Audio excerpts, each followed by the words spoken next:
Hello, my dear student. Welcome to another edition of your mathematics lesson. Today, in continuation with your main topic, arithmetic of finance, what we are going to discuss today is amount of an annuity. So let's begin. After completing the very lesson today, my dear student, will be able to, number one, explain the term annuity. Number two, also be able to calculate the amount of an annuity. These are the two things I hope, my dear student, you'll be able to do after completing the very lesson today. So as usual, my dear student, in your favorite segment of the lesson today, also I'll give you another special group of numbers. And this group of numbers are called SPY numbers.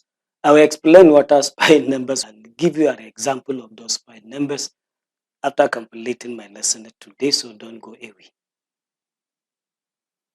To begin the lesson, my dear student, let me first explain what is annuity. Annuity is an investment plan where regular payment is made into our account at a regular interval of time. The investment plan simply here refers to the saving plan. And what happened in that saving plan, equal amount or fixed amount is now paid into that very account. And the time of payment is always regular. Regular here means maybe every 3 months or every month or every 1 year. This is the meaning of regular interval of time. So when you have that investment plan, we call it annuity. And the amount of the annuity, that is the total money paid plus the interest accrued after a period of time, is given by this very formula. This is the formula S, that is this amount of the annuity, that is the total value of this investment of this saving, is given by this formula S equals to R. Open bracket, inside the bracket you have a fraction, and the numerator of that fraction you have another bracket inside, that is 1 plus I in the bracket, and that bracket raised to the power of n minus 1, then over, that is your denominator, over I, where this R is the size of the regular payment, that is the equal payment that is now made. N is the number of payments, that is the total number of payments that will now be made through that very period, while I is the interest rate per time period.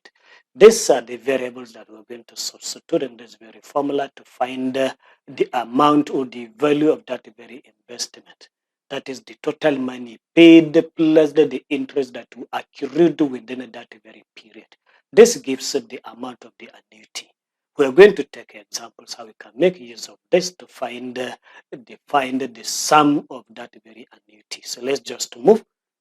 Example number 1, it says find the amount of an annuity in which 1,000 naira is paid at end of each year for 5 years and into an account that pays interest rate of 20% compound, and that interest is now compounded annually. Solution to this very problem. So what we do first is to write the formula for calculating the amount of this annuity.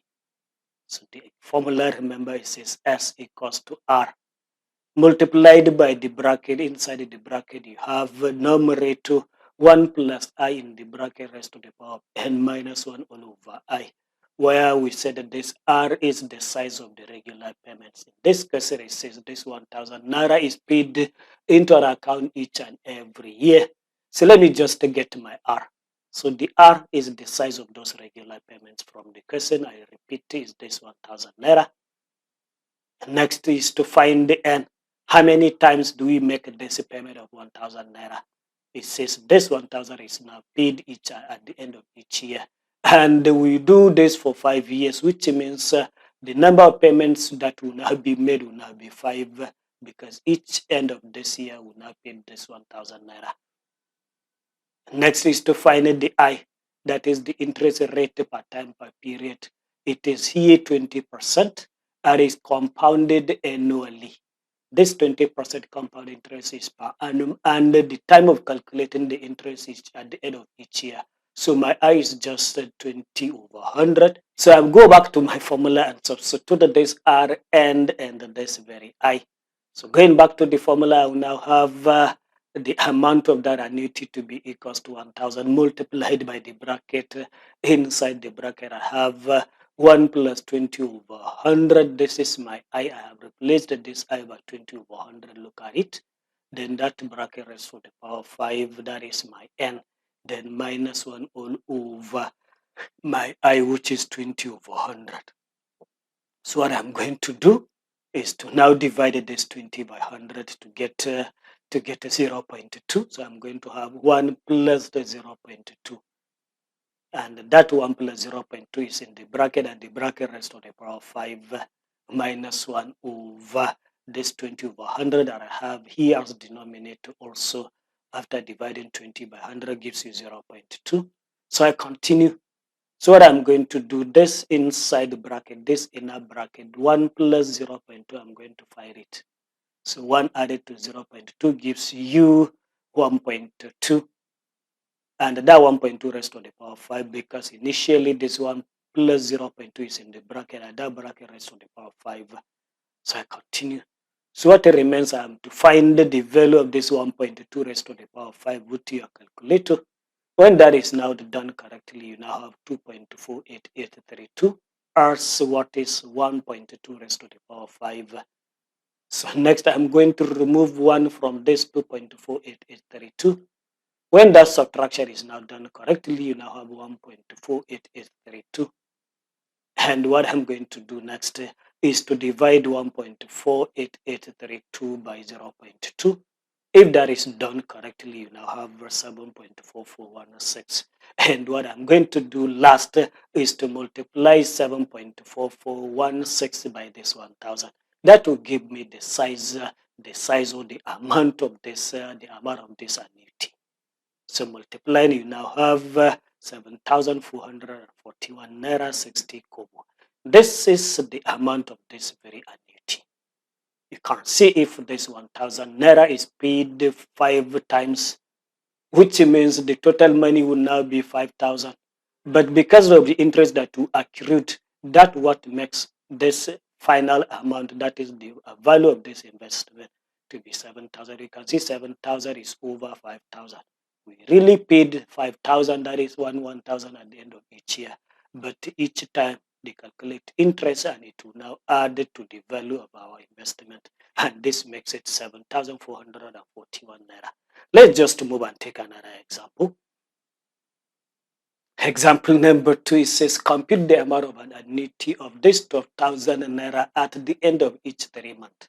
So we now keep paid 12,000 naira each and every 3 months. And we keep doing this for a period of 2 years. And the rate of interest there is 15% per annum.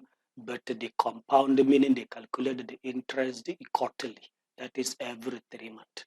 Solution to this very problem, what we do first is to write down the formula for finding the amount of an annuity, which is S equals to R multiplied by the bracket. Inside the bracket, you have the numerator of the fraction inside 1 plus I in the bracket. That bracket raised to the power of n minus 1 all over I, where we said I here is the interest rate per time period, which is this 15% computed quarterly.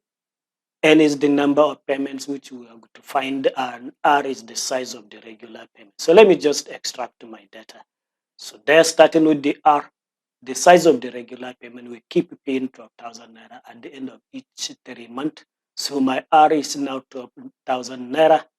So I'll continue. Next is N. How many times this 12,000 naira is paid in these 2 years? The payment is now made every 3 months.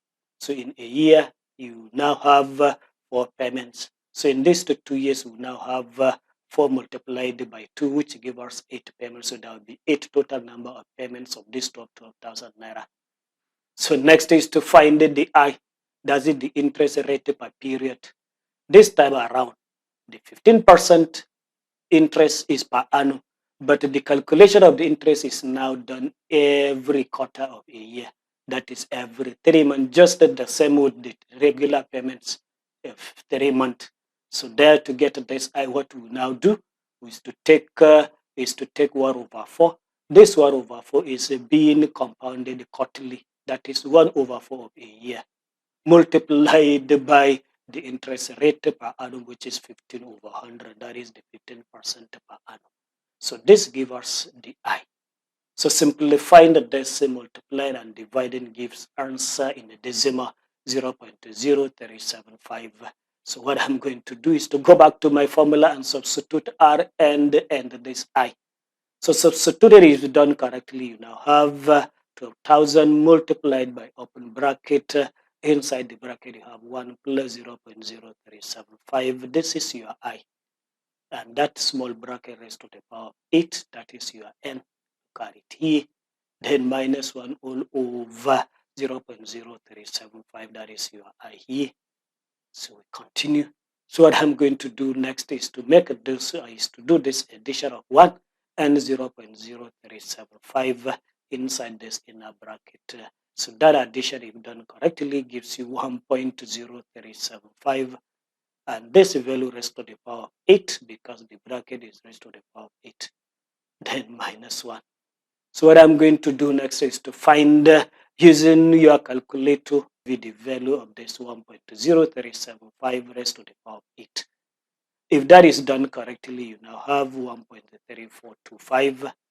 Then copy the minus 1 all over 0.0375. So what I'm going to do next is to subtract this one from 1.3425. If that is done correctly, you now have 0.3425 divided by your denominator, which I copied. So what I'm going to do next is to perform this division in the bracket. 0.3425 divided by 0.0375. If this division is done correctly, you now have 9.133. And finally, I'm going to multiply 9.133 by 12,000. That gives me the amount of this annuity as 109,559 naira 60 kobo. This is the amount of this very annuity. You see this 12,000 naira that is paid each and every 3 months, where we said we now make this payment of 12,000 8 times in this period of 2 years. So if you multiply 12 by 8, it gives you nothing but around 96,000 naira. But because of the interest that you accrue, you can see the value or the amount of this annuity is over what we really paid in those 2 years. There is interest inside this very amount. So let's just move and take one final example. Example number 3 says how much money should be invested every month at 12% per annum compounded monthly in order to have this 50,000 naira in 10 months. So this is another question. So if I go back to the question, it says we would like to have this value, this amount of this annuity, 50,000 naira, and we want to have it in 10 months.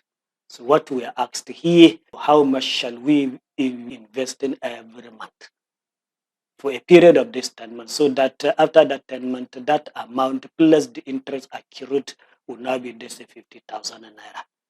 But the rate of interest is 12% per annum, and the interest is calculated or computed each and every month. So what we do first is to write down the formula. Amount of the annuity S equals to R multiplied by the bracket inside the bracket 1 plus I raised to the power of n minus 1 all over I. So what we are after here is this R. Is this R that we like to find, but S is given as 50,000, what we would like to have in the end of 10 months.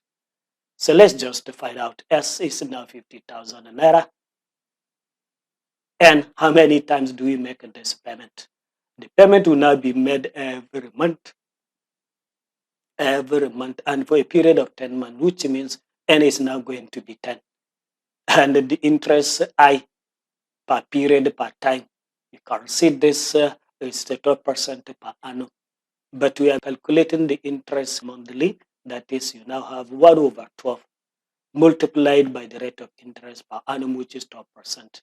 This 1 over 12 is because the interest is calculated each and every month. So 1 out of 12 months in a year, because the interest rate is per annum. So if you multiply these two fractions and divide by the denominator correctly, you now have 0.01. This will now be your I. So what we are after is the R. So let me just substitute in my formula. So I'm going to have 50,000 for S equals to R, which I would like to find, multiplied by the bracket inside the bracket. You have 1 plus 0.01, which is your I. The small bracket raised to the power of 10. then minus 1 all over 0.01. If I continue, what I'm going to do next is to add the 1 and 0.01 inside this very bracket. That gives me 1.01 raised to the power of 10 minus 1. So what I'm going to do next is to find what is 1.01 raised to the power of 10. If that is done correctly, you now have 1.1046. What I'm going to do next is to subtract 1 from 1.1046. If that is done correctly, you now have 0.1046. So what I'm going to do next is to divide the 0.1046 by 0.01. If that is done correctly, you now have 10.46, then multiplied by this r that is outside, so you have 10.46 r. So what I'm going to do to find this r is to divide both sides by the coefficient of r, which is 10.46. So that gives me r equals to 50,000 divided by 10.46. And this division, if done correctly, you now have your r as 4,718 naira. So this is the amount that we shall be investing or saving for a period of 10 months, so that after 10 months, the amount, this 4,700 that will now pay the 10 times will now amount to, let's say, 50,000. With this, I have come to the end of this very lesson, my dear student. I hope you enjoy it. And let me just move quickly to the last segment, Mercy's Fun. I explain what numbers are called spy numbers. A number is said to be a spy number if what happened? If the sum of all its digits is equal to the products of all its digits, that is in the number. If you now sum all those digits in the number, the result you now have will be exactly as the products of all the digits in the number. If that is the case, then the number is called a spy number. Let's just take examples. Example of a spy number is 1412. This is a spy number. If it is spy number, then some of those digits 1, 4, 1, and 2 will give you answer 8. Then if I multiply those digits also, I'm expected to get 8 that is equals to the sum. So let me multiply those digits. That is 1 times 4 times 1 times 2. This result, if I do this multiplication correctly, you now have the number 8, which means this number 1412 is now going to be a spy number, because sum of all it is a digit is 8, and product of all it is a digit is also 8. Other examples of spy numbers is 22 is a spy number, 123 is another spy number, 1124 is another spy number, and so on. This is what we call spy numbers. Thank you for your attention. We see more of those things in mathematics in our subsequent lessons.